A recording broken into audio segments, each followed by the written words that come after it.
Welcome to study for learn. আজকে আমি তোমাদের সাথে একটি গুরুত্বপূর্ণ প্রবন্ধের বিষয় নিয়ে আলোচনা করব। সেটা তোমরা আশা করি দেখেই বুঝতে পেরে গেছো। বিশ্ব উষ্ণায়ন হলো আজকের বিষয়। কিভাবে লিখলে তোমরা সুন্দরভাবে নাম্বার পাবে, কোনোভাবেই নাম্বার কাটার কোনো চান্স থাকবে না। চলো সেটাই তোমাদের সাথে পুঙ্খানুপুঙ্খ আলোচনা করে নেওয়া যাক। তাহলে চলো আজকের বিষয় বিশ্ব উষ্ণায়নের প্রবন্ধ রচনা এখানেই শুরু করা যাক। এখানে দেখো, প্রথমে আমি একটা কোটেশন দিয়েছি, যেটা হলো প্রকৃতিকে অতিক্রমণ কিছু দূর পর্যন্ত সয়, তারপরে বিনাশের পালা। এটা কে বলেছেন? বলেছেন রবীন্দ্রনাথ ঠাকুর। এটার মানে কি চলো দেখে নিই একটু।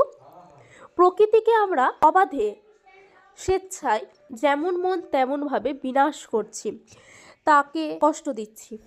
এর ফল কি হতে পারে? এর ফল হতে পারে বিনাশ, আর কিছুই না।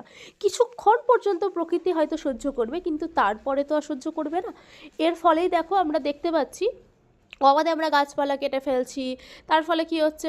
মাটি ক্ষয় বাড়ছে, জলের সমস্যা দেখা যাচ্ছে, বন্যা বাড়ছে। এই সমস্ত কি প্রকৃতিরই তো বিনাশ, তাই না? তো সেই প্রকৃতির বিনাশ আমরা করছি, এর ফলে আমাদেরই বিনাশ হচ্ছে। এটাই এখানে রবীন্দ্রনাথ ঠাকুর বলতে চেয়েছেন। পরের পয়েন্ট আছে দেখো, ভূমিকাতে কি আছে? 21 শতকে বিজ্ঞানের আলোকিত অগ্রগতি যেমন মানব সভ্যতাকে সমৃদ্ধ করেছে, তেমনি অনিয়ন্ত্রিত প্রয়োগ ভারসাম্যহীন উষ্ণায়ন নিয়ে এসেছে আশঙ্কার কালো মেঘ। বিশ্ব উষ্ণায়ন, যার ইংরেজি প্রতিশব্দ গ্লোবাল ওয়ার্মিং, এরকমই একটি আতঙ্কের নাম। এখানে কি বলা হয়েছে যে 21 শতকে আজকের দিনে দাঁড়িয়ে বিজ্ঞানের আমরা যেরকম উন্নতি দেখতে পাচ্ছি, সুফল দেখতে পাচ্ছি, সেরকমই বিজ্ঞানের কিছু কুফলও রয়েছে, যার ফলে মানব সভ্যতা সুফলের ফলে এগিয়ে গেলেও অনেকটা ভাবেই মানব সভ্যতা কিন্তু পিছিয়ে পড়ছে আস্তে আস্তে, তাই না? তার বিনাশ ডেকে আনছে।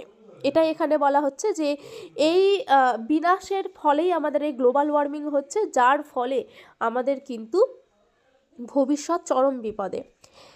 আর এই বিপদটার একটা নাম হচ্ছে গ্লোবাল ওয়ার্মিং। গ্লোবাল ওয়ার্মিংয়ের বাংলা প্রতিশব্দ হচ্ছে বিশ্ব উষ্ণায়ন, যার ফলে পরিবেশের উষ্ণতা ধীরে ধীরে বেড়ে যাচ্ছে, বরফের গলন হচ্ছে, খরা দেখা যাচ্ছে, মৃত্তিকা ক্ষয় দেখা যাচ্ছে।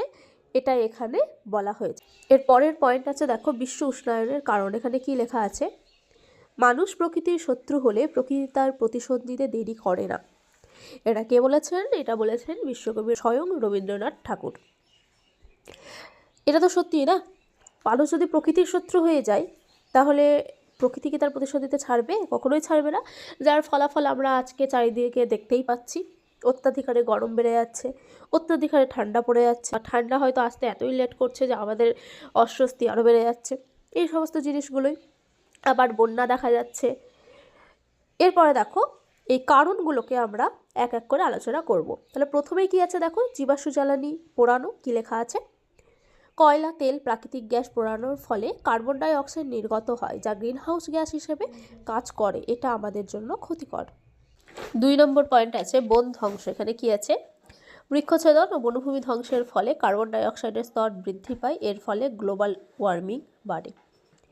এরপর 3 নম্বরে আছে শিল্পায়ন। এখানে কি আছে? শিল্পায়নের ফলে অনেক কারখানা থেকে নির্গত গ্যাস তাপমাত্রা বাড়িয়ে তোলে, যার ফলে বিশ্ব উষ্ণায়নের সৃষ্টি হয়।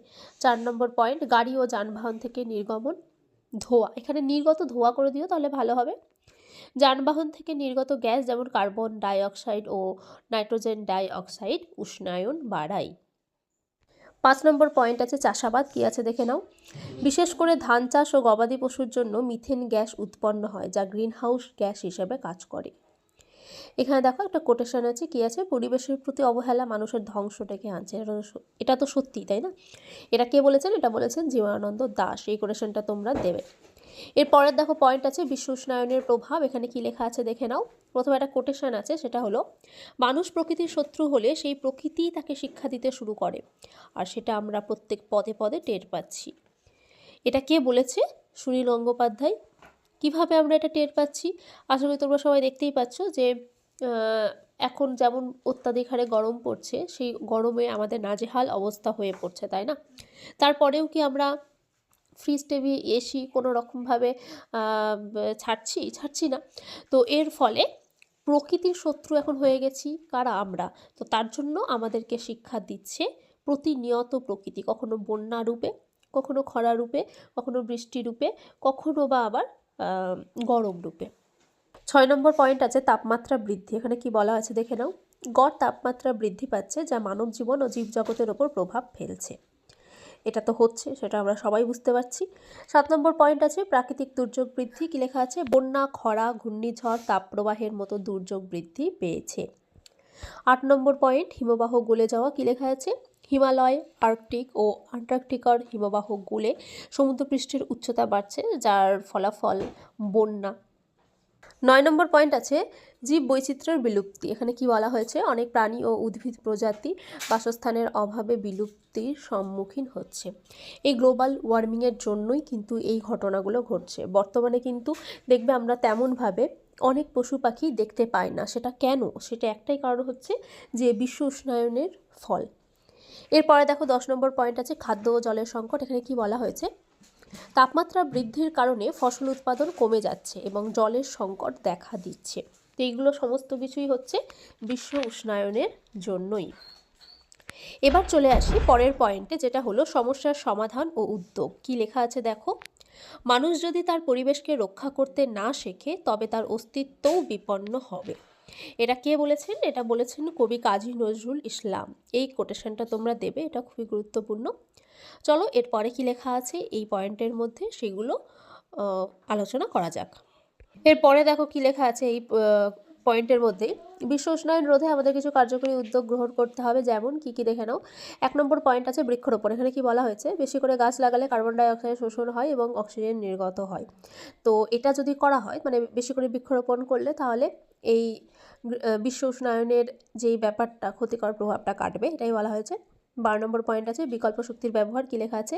সৌরশক্তি, বায়ুশক্তি এবং জলশক্তির মতো নবায়নযোগ্য শক্তি ব্যবহার করতে হবে। মানে কি হচ্ছে? যে যেই শক্তিগুলো নতুনভাবে তৈরি হচ্ছে ও যার ফলে পরিবেশ দূষিত হচ্ছে না, সেই বিকল্প শক্তির ব্যবহার আমাদের করতে হবে।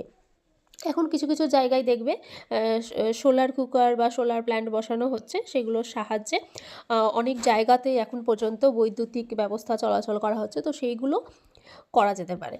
13 নম্বর পয়েন্ট আছে প্লাস্টিক ব্যবহারের নিয়ন্ত্রণ। কি লেখা আছে? প্লাস্টিকের ব্যবহার কমিয়ে পুনর্ব্যবহারযোগ্য পণ্যের ব্যবহার আমাদের করতে হবে। এর ফলে বিশ্ব উষ্ণায়ন কমবে। 14 নম্বর পয়েন্ট আছে পুনর্ব্যবহার ও পুনঃব্যবহারের সচেতনতা। কি লেখা আছে দেখে নাও? ব্যবহৃত সামগ্রী পুনর্ব্যবহার ও পুনঃব্যবহারের মাধ্যমে দূষণ কমানো সম্ভব। মানে কি হচ্ছে? যেই জিনিসগুলোকে আমরা ফেলে দিচ্ছি, সেই জিনিসগুলোকে না ফেলে দিয়ে সেইগুলো থেকে পুনরায় আবার কিভাবে ব্যবহার, সেইগুলোকে কাজে লাগিয়ে কিছু ব্যবহার করা যাবে, সেই জিনিসই আমাদেরকে ভাবতে হবে। এর ফলে পরিবেশ দূষণ রোধ হবে ও আমাদের জীবনযাত্রাও সুন্দর হবে। 15 নম্বর পয়েন্ট আছে শিক্ষা ও সচেতনতা বৃদ্ধি। কি বলা হয়েছে দেখে নাও? বিশ্ব উষ্ণায়ন সম্পর্কে সচেতনতা বাড়াতে জনগণের মধ্যে প্রচার চালানো প্রয়োজন। এখানে এটা কেটে দেবে, প্রচারণা, এটা ভুল আছে।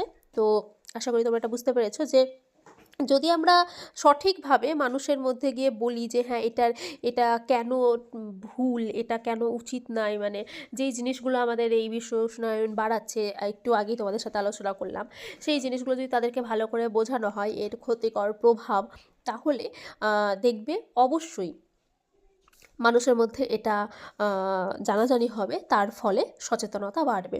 আর এটা করতে পারে কারা? একমাত্র ছাত্র সমাজ, গণমাধ্যম, এরাই করতে পারে, আর শিক্ষিত জনগণ।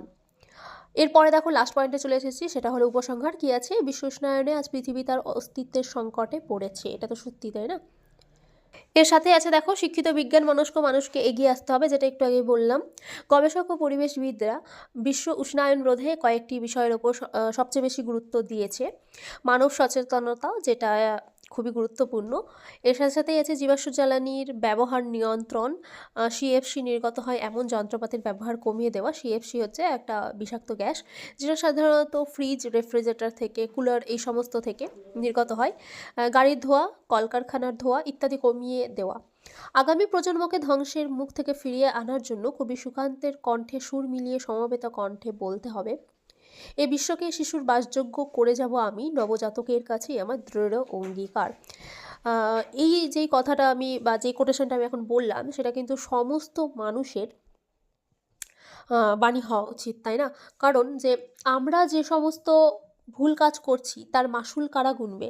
আমরা আজকে গাছ কেটে চলে গেলাম, গাছ কেটে বাড়ি তৈরি করে দিলাম, কিন্তু আমাদের পরবর্তী প্রজন্ম, তারা কি করবে? তারা তো এই সমস্তগুলোর খেসারত দেবে, তাই না? কারণ তারা তাদের বিভিন্ন শ্বাসকষ্টের প্রবলেম বা অন্যান্য যে সমস্ত অসুখ সে সমস্ত বাড়বে। আমি আজকে খুব আনন্দ করে গাছ কেটে দোমহলা বাড়ি করলাম, কিন্তু তারপরে যখন আমাদের পরবর্তী প্রজন্মে কারোর যদি শ্বাসকষ্টের প্রবলেম হয়, তখন সেই মানে অক্সিজেনেরই অভাবে, সেই গাছটা যদি থাকতো তাহলে অক্সিজেনের অভাব হতো না, সে অক্সিজেনের অভাবে সে কিন্তু কষ্ট পাবে। এই জিনিসগুলো আমাদেরকে ভাবতে হবে। এছাড়াও আজকে আমি হয়তো এসি চালাচ্ছি, এসিতে, কিন্তু আস্তে আস্তে আমরা কী করছি, এসি চালানোর ফলে আমাদেরই শ্বাসকষ্টের প্রবলেম বা অন্যান্য অনেক স্কিনের প্রবলেম আমরা কিন্তু বাড়িয়ে তুলছি। তো এটা এখানে বলা হয়েছে। আশা করি তোমাদের আজকের এই ভিডিওটা ভালো লেগেছে, আর এই ভিডিওটা এখানেই শেষ হচ্ছে। যদি ভিডিওটা ভালো লাগে, do like channel, subscribe this channel, আর পাশে থাকা নোটিফিকেশান বেল আইকনটি অবশ্যই প্রেস করে দিও, যাতে করে আমার পরবর্তী সমস্ত ভিডিও তোমাদের কাছে সঠিক সময়ে পৌঁছে যায়। ধন্যবাদ।